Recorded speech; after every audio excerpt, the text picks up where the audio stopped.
কল্পনা করুন সেই মুহূর্তটির কথা, যেই মুহূর্তটি আমাদের প্রত্যেকের জীবনেই আসবে, পৃথিবীর প্রতিটি প্রাণের জীবনেই আসবে। চারপাশের কোলাহল ধীরে ধীরে স্তিমিত হয়ে আসছে, বুকের ভেতরটা কেমন যেন খালি লাগছে, শ্বাস নিতে কষ্ট হচ্ছে, খুবই কষ্ট, চোখের পাতাগুলো ভারী হয়ে আসছে। আপনি চাইছেন প্রিয়জনদের শেষবারের মতো কিছু বলতে, কিন্তু জিহ্বা যে আর নড়ছে না, শরীরটা ধীরে ধীরে পায়ের দিক থেকে অবশ হয়ে আসছে। এটি হচ্ছে সাকারাতুল মাউত, মৃত্যুর যন্ত্রণা। ঠিক তখনই আপনার চোখের সামনের দৃশ্যপট বদলে যেতে শুরু করে। আপনার চোখের সামনে থেকে দুনিয়ার পর্দা সরে যাবে। আপনি এখন আর ডাক্তারকে দেখছেন না, পরিবারের কান্না আপনার কানে অস্পষ্ট হয়ে গেছে। আপনি এখন যা দেখছেন তা জীবিত কোনো মানুষের দেখার ক্ষমতা নেই। আপনি দেখতে পাচ্ছেন আসমান থেকে একে একে ফেরেশতারা নেমে আসছেন। যদি আপনি ঈমানদার ও নেককার হন, তবে তাদের চেহারা হবে সূর্যের মতো উজ্জ্বল, তাদের হাতে থাকবে জান্নাতের রেশমি কাপড় ও সুগন্ধি। আর যদি আপনি পাপিষ্ঠ হন, তবে তাদের চেহারা হবে খুবই অস্বাভাবিক, কয়লার মতো কালো, খুবই ভয়ানক, এতটা ভয়ানক যেই ভয়ানক চেহারা আপনি আপনার জীবনে আর কখনোই দেখেননি। তাদের হাতে থাকবে জাহান্নামের দুর্গন্ধযুক্ত চট। তারা ঠিক আপনার দৃষ্টিসীমার শেষ প্রান্তে সারি বেঁধে দাঁড়াবে। আর তারপর সেই চূড়ান্ত মুহূর্ত, তখনই আপনার শিয়রের কাছে এসে বসবেন, যাকে দেখে পৃথিবীর মহান মহান রাজা বাদশাহ, পৃথিবীর বিশাল বিশাল শক্তিধর, সকলের সারা জীবনের সমস্ত সাহস নিমিষেই মিলিয়ে যায়। আর তিনি হলেন মালাকুল মাউত, হজরত আজরাইল আলাইহিসসালাম। তিনি এসে কোনো শব্দ করবেন না, কিন্তু তার উপস্থিতি গোটা ঘর জুড়ে এক ভারী নীরবতা নামিয়ে আনবে। তিনি আপনার রূহ বা আত্মার ঠিক মুখোমুখি হবেন। এরপর তিনি আপনাকে ডাক দেবেন। যদি আপনি পুণ্যবান হন, তাহলে তিনি বলবেন, হে প্রশান্ত আত্মা, বেরিয়ে এসো তোমার রবের ক্ষমার দিকে, তার সন্তুষ্টির দিকে। আর সেই ডাক শুনে তৃষ্ণার্ত মানুষ যেমন পানির দিকে ছোটে, আপনার রূহ তেমনি শরীর থেকে বেরিয়ে আসতে চাইবে। কিন্তু যদি আপনি অবাধ্য হন, তাহলে তিনি হুঙ্কার দিয়ে বলবেন, হে পাপিষ্ঠ আত্মা, বেরিয়ে এসো আল্লাহর ক্রোধ ও শাস্তির দিকে। ভয়ে আপনার রূহ শরীরের ভেতরে পালানোর চেষ্টা করবে, প্রতিটি শিরা উপশিরায় লুকিয়ে পড়তে চাইবে। অতপর মালাকুল মৌত হজরত আজরাইল আলাইহিসসালাম যখন আপনাকে স্পর্শ করবেন, তখন আপনি যদি একজন মুমিন হয়ে থাকেন, তাহলে আপনার রূহ শরীর থেকে বেরিয়ে আসবে ঠিক ততটা সহজে, যতটা সহজে কলস থেকে একটি পানির ফোঁটা গড়িয়ে পড়ে। কোনো কষ্ট নেই, কোনো হ্যাচকা টান নেই, যেন এক গভীর প্রশান্তির ঘুমে তলিয়ে যাচ্ছেন। রূহ বের হওয়ার সাথে সাথেই ঘরের মধ্যে ছড়িয়ে পড়বে জান্নাতের মিস্ক আম্বারের সুঘ্রাণ, যা কেবল ফেরেশতারা এবং আপনার সেই রূহ অনুভব করতে পারবে। আপনার জন্য অপেক্ষমান রহমতের ফেরেশতারা চোখের পলক ফেলার আগেই সেই পবিত্র আত্মাকে জান্নাতের রেশমি কাপড়ে জড়িয়ে নেবেন। কিন্তু যদি আপনি পাপিষ্ঠ হন, তাহলে আপনার রূহকে টেনে হিঁচড়ে এমনভাবে বের করা হবে, যেভাবে ভেজা পশমের ভেতর থেকে কাঁটাযুক্ত লোহার শিক জোর করে টেনে বের করা হয়। হাদিসে এসেছে, এতে শরীরের শিরা উপশিরা ছিঁড়ে যাওয়ার মতো যন্ত্রণার সৃষ্টি হয়। আপনার রূহ শরীর ছাড়তে চাইবে না, কিন্তু ফেরেশতাদের একের পর এক কঠোর আঘাতে তাকে শরীর থেকে বের হতে বাধ্য করা হবে। বের হওয়ার পর তা থেকে লাশের পচা দুর্গন্ধের মতো দুর্গন্ধ ছড়াবে। অতপর সেই অপবিত্র রূহকে জাহান্নামের দুর্গন্ধযুক্ত কালো ও খসখসে কাপড়ে মুড়িয়ে ফেলা হবে। এখন আপনার রূহ আপনার দেহকে দেখছে। নিচে আপনার সন্তানরা কাঁদছে, প্রিয়তমা স্ত্রী বা স্বামী বিলাপ করছেন, আপনার মা বাবা সকলেই যেন শোকে পাথর হয়ে গেছেন। আপনি চিৎকার করে বলতে চাইছেন, আমি তো মারা যাইনি, আমি তো সব দেখতে পাচ্ছি, তোমরা কাঁদছো কেন? কিন্তু আপনার সেই আওয়াজ দুনিয়ার কারো কানে পৌঁছাবে না। মানুষের জগৎ আর আপনার জগতের মাঝখানে এখন এক অদৃশ্য দেওয়াল তৈরি হয়ে গেছে। ফেরেশতাদের একটি দল আপনাকে নিয়ে আকাশের দিকে উড়াল দেবে। পথে আসমানের ফেরেশতারা জিজ্ঞেস করবেন, কে এই ব্যক্তি, কার রূহ এটি? যদি আপনি নেককার হন, তবে ফেরেশতারা দুনিয়াতে আপনার সবচেয়ে সুন্দর নাম ধরে পরিচয় দেবেন। বলবেন, ইনি হলেন অমুকের সন্তান অমুক। আকাশের দরজাগুলো আপনার জন্য আনন্দের সাথে খুলে দেওয়া হবে। প্রতিটি আসমানের ফেরেশতারা আপনাকে অভ্যর্থনা জানাবে। কিন্তু যদি আপনি দুর্ভাগা হন, যদি আপনি আপনার রবের অবাধ্য বান্দা হন, তবে ফেরেশতারা আপনার সবচেয়ে ঘৃণিত ও খারাপ নামটি উল্লেখ করবেন। আকাশের কাছে পৌঁছানোর পর আসমানের দরজা আপনার জন্য বন্ধ করে দেওয়া হবে। আল্লাহ তাআলা পবিত্র কুরআনে বলেছেন, তাদের জন্য আকাশের দরজা খোলা হবে না এবং তারা জান্নাতে প্রবেশ করতে পারবে না যতক্ষণ না সুঁইয়ের ছিদ্র দিয়ে উঁত প্রবেশ করে। অর্থাৎ এবার ফিরে আসার বা উপরে ওঠার সব রাস্তা বন্ধ হয়ে যাবে। তখন আল্লাহ রাব্বুল আলামিন নির্দেশ দেবেন, আমার এই বান্দার আমলনামা ইল্লিয়িনে তথা নেককারদের তালিকায় অথবা সিজ্জিনে তথা পাপিষ্ঠদের তালিকায় লিখে রাখো এবং তার রুহকে দুনিয়ায় ফেরত পাঠাও, কারণ মাটি থেকেই আমি তাকে সৃষ্টি করেছি এবং এই মাটিতেই তাকে ফিরিয়ে আনা হবে। তখন মুহূর্তের মধ্যে রুহ আবার নিচে নেমে আসে। এখন সে তার নিজের মৃতদেহের খুব কাছে অবস্থান করছে। একটু লক্ষ্য করুন দৃশ্যটির দিকে। আপনাকে কাঠের একটি তক্তার উপর শোয়ানো হয়েছে। আপনার সারা জীবনের অর্জিত সম্মান, ক্ষমতা আর দাপট সব এখন ওই তক্তার উপর নিথর পড়ে আছে। আপন মানুষেরা আপনার জামা কাপড় খুলে নিচ্ছে। যেই শরীরটাতে একটু আঁচড় লাগলে আপনি অস্থির হয়ে যেতেন, আজ সেই শরীরটাকে অন্যরা উল্টে পাল্টে ধৌত করছে। গরম পানি না ঠান্ডা পানি তা বলার ক্ষমতাও আজ আপনার নেই। আপনার রূহ পাশে দাঁড়িয়ে সব দেখছে। হাদিসের বর্ণনা অনুযায়ী রূহ তখন গোসলদানকারীদের মিনতি করে বলতে থাকে, আমার শরীরটা খুব সাবধানে ধরো, আমাকে জোরে ঘষবে না, আমি খুব ব্যথা পেয়েছি। কিন্তু হায়, সেই আর্তনাদ কেউ শুনতে পায় না। অতঃপর গোসল শেষে আপনাকে এখন 3টি সাদা কাপড়ে মোড়ানো হয়েছে। দুনিয়ার সব রঙিন পোশাক আলমারিতেই পড়ে রইল। আপনার সাথে যাচ্ছে শুধু পকেটবিহীন এই সাদা কাফন। আত্মীয় স্বজন, বন্ধু বান্ধব সবাই মিলে আপনাকে কাঁধে তুলে নিল। শুরু হলো আপনার আসল বাড়ির পথে যাত্রা। যখন মানুষ খাটিয়া কাঁধে নিয়ে দ্রুত হাঁটতে থাকে, তখন রূহ চিৎকার করতে থাকে। যিনি নেককার তিনি আনন্দের আতিশে বলতে থাকেন, আমাকে তাড়াতাড়ি নিয়ে চলো, আমাকে তাড়াতাড়ি নিয়ে চলো, আমার রবের ওয়াদা সত্য, আমাকে আমার গন্তব্যে পৌঁছাতে দেরি করো না। তার কাছে তখন কবর মানে ভয়ের জায়গা নয়, বরং অনন্ত সুখের বিশ্রামাগার। কিন্তু যিনি বদকার তিনি ভয়ে থর থর করে কাঁপতে থাকেন এবং চিৎকার করে বলেন, হায় কপাল, তোমরা আমাকে কোথায় নিয়ে যাচ্ছ? আমাকে ওই অন্ধকার গর্তে নিও না। তার এই ভয়াবহ চিৎকার মানুষ আর জিন ছাড়া পৃথিবীর সব পশু পাখি শুনতে পায়। যদি মানুষ এই আওয়াজ শুনতে পেত তবে তারা ভয়ে বেহুশ হয়ে যেত। অতঃপর খাটিয়ার কাঁধ বদল হচ্ছে। পরিচিত রাস্তাগুলো পেছনে পড়ে যাচ্ছে। সামনেই দেখা যাচ্ছে বাঁশঝাড় বা নির্জন কোনো স্থান যেখানে মাটি খুঁড়ে রাখা হয়েছে। অবশেষে সেই মুহূর্তটি এসে গেল যখন আপনাকে এখন নামিয়ে দেওয়া হচ্ছে মাটির সেই ছোট্ট কুঠুরিতে। যাদের আপনি সবচেয়ে বেশি ভালোবাসতেন, যাদের ছাড়া দুনিয়াতে আপনার এক মুহূর্তও চলত না, তারাই আজ নিজের হাতে আপনাকে এই অন্ধকার গর্তে শুইয়ে দিচ্ছে। তারা মুখে বলছে, বিসমিল্লাহি ওয়া আলা মিল্লাতি রাসূলিল্লাহ, আল্লাহর নামে এবং তার রাসূলের তরিকায় তোমাকে সঁপে দিলাম। আপনাকে ডান কাত করে শোয়ানো হলো, গায়ের বাঁধনগুলো খুলে দেওয়া হলো। এরপর মাথার উপর বাঁশ বা কাঠের তক্তা বসানো শুরু হলো। একটু একটু করে দুনিয়ার শেষ আলোটুকুও নিভে যাচ্ছে। তক্তা বসানো শেষে শুরু হলো মাটি দেওয়া। মিনহা খলাকনাকুম, এই মাটি থেকেই তোমায় সৃষ্টি করেছিলাম। ওয়া ফিহা নুঈদুকুম, এই মাটিতেই তোমায় ফিরিয়ে দিলাম। আপনি শুনতে পাচ্ছেন মাটির ভারী শব্দ, বুকের উপর মাটির চাপ বাড়ছে। কিন্তু একসময় সব শব্দ থেমে গেল। আপনার চারিদিকে শুধুই অন্ধকার, এমন অন্ধকার যেখানে নিজের হাতটাও দেখা যায় না। একেবারেই পিন পতন নীরবতা। এই সময়ের বর্ণনা দিতে গিয়ে রাসূলুল্লাহ সাল্লাল্লাহু আলাইহি ওয়াসাল্লাম বলেছেন, মৃত ব্যক্তি তখন তার স্বজনদের চলে যাওয়ার পায়ের জুতার শব্দও শুনতে পায়। আপনি শুনতে পাচ্ছেন আপনার বাবা, ভাই, বন্ধুরা আপনাকে একা ফেলে চলে যাচ্ছে। যেই দুনিয়ার জন্য আপনি সারাটা জীবন এত কিছু করেছেন, সেই দুনিয়া আজ আপনাকে মাটির নিচে রেখে উপরে হেঁটে চলে যাচ্ছে।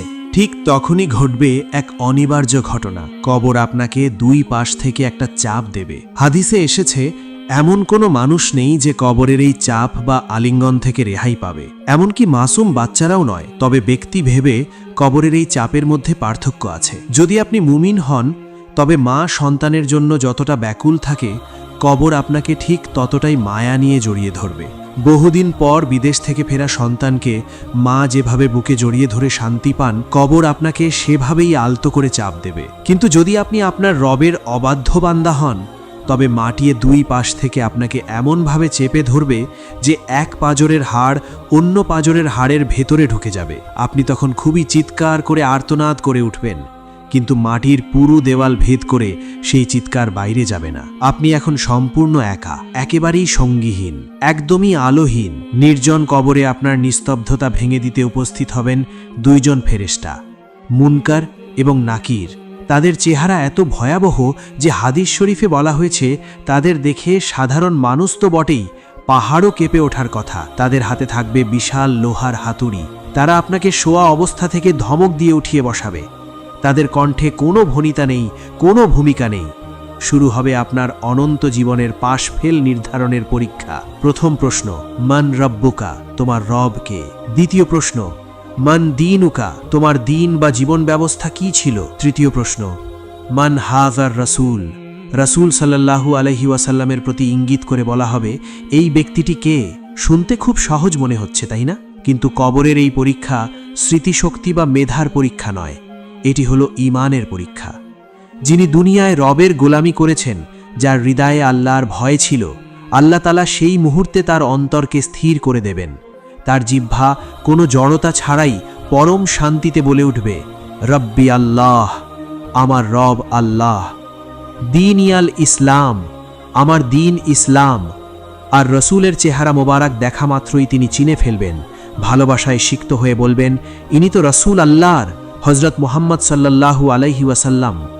ফেরেশতারা তখন বিস্মিত হয়ে জিজ্ঞেস করবেন, তুমি জানলে কি করে? তিনি বলবেন, আমি আল্লাহর কিতাব পড়েছি, তার উপর ঈমান এনেছি এবং তার সত্য বলে মেনে নিয়েছি। কিন্তু অপরদিকে যিনি দুনিয়ায় আল্লাহকে ভুলেছিলেন, শুধুমাত্র নামেই মুসলিম ছিলেন কিন্তু অন্তরে ঈমান ছিল না, তার অবস্থা হবে খুবই মর্মান্তিক। তাকে যখন জিজ্ঞেস করা হবে তোমার রব কে, সে তোতলানো শুরু করবে, ভয়ে তার জিহ্বা আটকে যাবে। সে বলবে, হা হা লা আদ্রি, হায় হায়, আমি তো জানি না। মানুষকে যা বলতে শুনতাম আমিও তাই বলতাম। সে উত্তর দিতে চাইবে, দুনিয়ার মুখস্থ বিদ্যা কাজে লাগাতে চাইবে, কিন্তু তার মুখ দিয়ে কোনো শব্দ বের হবে না, কারণ এখানে জবান কথা বলে না, কথা বলে আপনার সারা জীবনের আমল। এভাবে সে পরপর 3টি প্রশ্নেরই জবাব দিতে অক্ষম হবে। এমনকি তার সামনে রাসূল সাল্লাল্লাহু আলাইহি ওয়াসাল্লামের অবয়ব দেখানো হলেও সে তাকে চিনতেও পারবে না। পরীক্ষার উত্তর দেওয়ার সাথে সাথেই আসমান থেকে মহান আল্লাহর ফয়সালা চলে আসবে। যিনি সফলভাবে উত্তর দিতে পেরেছেন তার ব্যাপারে আল্লাহ রাব্বুল আলামিন ঘোষণা দেবেন, আমার বান্দা সত্য বলেছে, সুতরাং তার জন্য জান্নাতের বিছানা বিছিয়ে দাও, তাকে জান্নাতের পোশাক পরিয়ে দাও এবং তার কবরের সাথে জান্নাতের একটি দরজা খুলে দাও। সুবহানাল্লাহ! মুহূর্তের মধ্যে সেই অন্ধকার কবরটি আর কবর থাকে না, তা যেন জান্নাতের টুকরো হয়ে যায়। জান্নাত থেকে ফুরফুরে বাতাস আর হৃদয় প্রশান্ত করা সুঘ্রাণ আসতে শুরু করে। কবরের সংকীর্ণ দেওয়ালগুলো দূরে সরতে থাকে, এতটাই দূরে সরে যায় যে দৃষ্টির সীমা যত দূর যায় কবর তত দূর প্রশস্ত হয়ে যায়। তখন সেই মুমিন বান্দা আনন্দে আত্মহারা হয়ে ফেরেশতাদের বলবেন, আমাকে ছেড়ে দাও, আমি আমার পরিবারকে গিয়ে এই সুসংবাদটি দিয়ে আসি। কিন্তু ফেরেশতারা বলবেন, না, এখন তুমি ঘুমাও। বাসর রাতে নবদম্পতি যেমন পরম শান্তিতে ঘুমায়, তুমিও তেমনি কিয়ামত পর্যন্ত শান্তিতে ঘুমাও। ঠিক তখনই কবরে প্রবেশ করবেন এক সুদর্শন ব্যক্তি। তার চেহারা চাঁদের মতো উজ্জ্বল, শরীর থেকে সুগন্ধি বের হচ্ছে। মুমিন ব্যক্তি অবাক হয়ে জিজ্ঞেস করবেন, কে তুমি? তোমার চেহারা এত সুন্দর কেন? তিনি হাসি মুখে উত্তর দেবেন, আমি তোমার সারা জীবনের নেক আমল, আমি তোমার নামাজ, আমি তোমার রোজা, দান সদাকা আর কোরআনের তেলাওয়াত। দুনিয়ায় আমিই তোমার সাথে ছিলাম, আজ এই ঘোর বিপদেও আমি তোমাকে একা ছাড়ব না। সুবহানাল্লাহ! কিন্তু অন্যদিকে যিনি প্রশ্নের উত্তর দিতে ব্যর্থ হয়েছেন তার ব্যাপারে আকাশ থেকে বজ্রকণ্ঠে ঘোষণা আসবে, সে মিথ্যা বলেছে, পৃথিবীতে সে সত্যকে গ্রহণ করেনি, পৃথিবীতে সে তার রবের চরম অবাধ্য ছিল। সুতরাং তার নিচে আগুনের বিছানা পেতে দাও এবং জাহান্নামের দিকে একটি দরজা খুলে দাও। সাথে সাথে জাহান্নামের টকবগে গরম বাতাস আর বিষাক্ত ধোঁয়া কবরে ঢুকতে শুরু করবে। কবরটি এতটাই সংকুচিত হয়ে যাবে যে তার পাঁজরের হাড়গুলো একটার ভেতর আরেকটা ঢুকে যাবে। তখন সেখানে উপস্থিত হবে এক কুৎসিত ভয়ঙ্কর দর্শন ব্যক্তি। সেই ব্যক্তির শরীর থেকে খুবই পচা এবং মারাত্মক দুর্গন্ধ বের হবে। তাকে দেখে মৃত ব্যক্তি ভয়ে চিৎকার করে বলবে, কে তুমি? কেন আমাকে ভয় দেখাতে এসেছো? সে কদাকার হাসি দিয়ে বলবে, আমি তোমার বদ আমল, আমি তোমার সেই সুদ, ঘুষ, ব্যভিচার, গীবত আর নামাজ তরক করার গুনাহ। দুনিয়ায় তুমি আমাকে বুকে জড়িয়ে রেখেছিলে, আজ আমিও তোমাকে ছাড়ব না। অতঃপর শুরু হলো এক দীর্ঘ অপেক্ষার প্রহর। একে বলা হয় আলমে বারজাখ। দুই জগতের মধ্যবর্তী এক পর্দা। কেয়ামতের শিঙায় ফুট দেওয়ার আগ পর্যন্ত সবাইকে এই জগতেই অবস্থান করতে হবে, কিন্তু এই অপেক্ষা সবার জন্য এক নয়। হাদিস শরীফে এসেছে, মুমিনের রূহ শরীর থেকে মুক্ত হয়ে সবুজ পাখির আকৃতি ধারণ করে অথবা পাখির পেটের ভেতর অবস্থান করে। তারা জান্নাতের গাছে গাছে ঘুরে বেড়ায়, সেখানকার ফল ভক্ষণ করে এবং আরশের নিচে ঝুলন্ত প্রদীপে আশ্রয় নেয়। একবার চিন্তা করুন, কিছুক্ষণ আগেই যেই মানুষটি দুনিয়ার হাসপাতালের বিছানায় যন্ত্রণায় কাতরাচ্ছিলেন, এখন তিনি জান্নাতের বাগানে পরম স্বাধীনতায় ঘুরে বেড়াচ্ছেন। সেখানে তার সাথে সাক্ষাৎ হয় আগে মৃত্যুবরণ করা আত্মীয় স্বজনদের রুহের সাথে। বহুদিন পর প্রবাসী আপনজন বাড়ি ফিরলে যেমন সবাই তাকে ঘিরে ধরে, বারজাখ জগতে মৃত আত্মীয়রা নতুন যাওয়া রুহকে সেভাবেই ঘিরে ধরে। তারা জিজ্ঞেস করে, দুনিয়ায় অমুক কেমন আছে, অমুক কি বিয়ে করেছে, অমুক কি এখনো নামাজ পড়ে। অন্যদিকে পাপীদের রুহকে নিক্ষেপ করা হয় সিজ্জিনে, জমিনের সর্বনিম্ন স্তরে। সেখানে তারা বন্দী অবস্থায় থাকে। তাদের জন্য না আছে কোনো মুক্তি, না আছে কোনো সংবাদ, শুধুই অপমান আর লাঞ্ছনা। তবে এই 24 ঘন্টার পর একটি অদ্ভুত যোগাযোগ ব্যবস্থা চালু থাকে। আপনার আমলনামার খাতা বন্ধ হয়ে গেলেও একটি জানালা খোলা থাকে। আপনি কবরে শুয়ে আছেন, হঠাৎ দেখলেন আপনার কবরের আযাব কমে যাচ্ছে অথবা জান্নাতের নিয়ামত বেড়ে যাচ্ছে। আপনি অবাক হয়ে ফেরেশতাদের জিজ্ঞেস করবেন, আমার তো সব আমল বন্ধ, তাহলে এগুলো কোথা থেকে আসছে? তখন ফেরেশতারা বলবেন, দুনিয়ায় তোমার রেখে যাওয়া নেক সন্তান তোমার জন্য হাত তুলে দোয়া করেছে, অথবা তোমার সাদাকায়ে জারিয়া, যেই মসজিদ, মাদ্রাসা বা এতিমখানা তুমি বানিয়েছিলে, তার সওয়াব পার্সেলের মতো তোমার কাছে পৌঁছে যাচ্ছে। তবে পাপীদের ক্ষেত্রে এর ঠিক উল্টো চিত্রও আছে। কিছু মানুষ কবরে শুয়ে দেখবে তাদের শাস্তির আগুন দাউ দাউ করে বাড়ছে। কেন? কারণ দুনিয়ায় তারা এমন কোনো পাপের প্রথা চালু করে এসেছিল, অশ্লীল ভিডিও, খারাপ লেখা বা শিরকের আস্তানা, যা মানুষ এখনও দেখছে বা করছে। যতজন মানুষ ওই পাপে লিপ্ত হচ্ছে, তার ভাগ কবরে শুয়ে থাকা ওই ব্যক্তির আমলনামায় জমা হচ্ছে। অতঃপর এভাবেই সময় যেতে যেতে কবরের প্রথম রাত পার হয়ে সকাল হবে, দুনিয়ায় সূর্য উঠবে, মানুষ আপনাকে ভুলে কাজে লেগে যাবে। কিন্তু আপনার জন্য আর কোনো সূর্য উঠবে না, অপেক্ষা শুধুই মহাপ্রলয়ে বা কিয়ামতের। এভাবেই কেটে যাবে কবরের প্রথম 24 ঘন্টা। তারপর দিন, মাস, বছর, শতাব্দী। পৃথিবীতে আপনার নাম ফলকটিও হয়তো মুছে যাবে। আপনার সন্তানেরা বৃদ্ধ হবে, তারাও একদিন মারা যাবে। আপনার ঘরটিতে অন্য কেউ বাস করবে। যেই অফিস বা ব্যবসার জন্য আপনি নাওয়া খাওয়া ভুলেছিলেন, সেখানে আপনার নামটি একবারের জন্য উচ্চারিত হবে না। আপনি মাটির নিচে সম্পূর্ণ একা, কেবল আপনার আমল নিয়ে অপেক্ষায় থাকবেন মহাবিচারের দিনের জন্য। প্রিয় দর্শক, একটু গভীর শ্বাস নিন, নিজের হাতের দিকে তাকান। আপনি এখনও জীবিত, আপনার হৃৎস্পন্দন এখনও চলছে, মালাকুল মাউত এখনও আপনার দরজায় কড়া নাড়েননি। কবরে শুয়ে থাকা ওই কোটি কোটি মানুষ, রাজা, বাদশাহ, ফকির কিংবা ধনী, তারা যদি আজ সারা পৃথিবীর বিনিময়েও আল্লাহর কাছে মাত্র 1 মিনিট সময় ভিক্ষা চায়, তবুও তা তাদের দেওয়া হবে না। তারা একটিবার সুবহানাল্লাহ বলারও সুযোগ আর পাবে না। কিন্তু আল্লাহ আপনাকে এখনও সেই সুযোগটি দিয়েছেন। এই ভিডিওটি দেখা হয়তো আল্লাহর পক্ষ থেকে আপনার জন্য একটি বিশেষ বার্তা। তিনি চাইছেন আপনি ফিরে আসুন। তাই আসুন, আজ এখন থেকেই প্রতিজ্ঞা করি, অন্ধকার কবরের সাথী হিসেবে আমরা নামাজকে আঁকড়ে ধরব, কুরআনকে বন্ধু বানাবো, মানুষের হক নষ্ট করা থেকে বিরত থাকব, চোখের পানি ফেলে রবের কাছে বলবো, হে আল্লাহ, আমি ভুল করেছি, তুমি আমাকে ক্ষমা করো। আমিন ইয়া রাব্বাল আলামিন।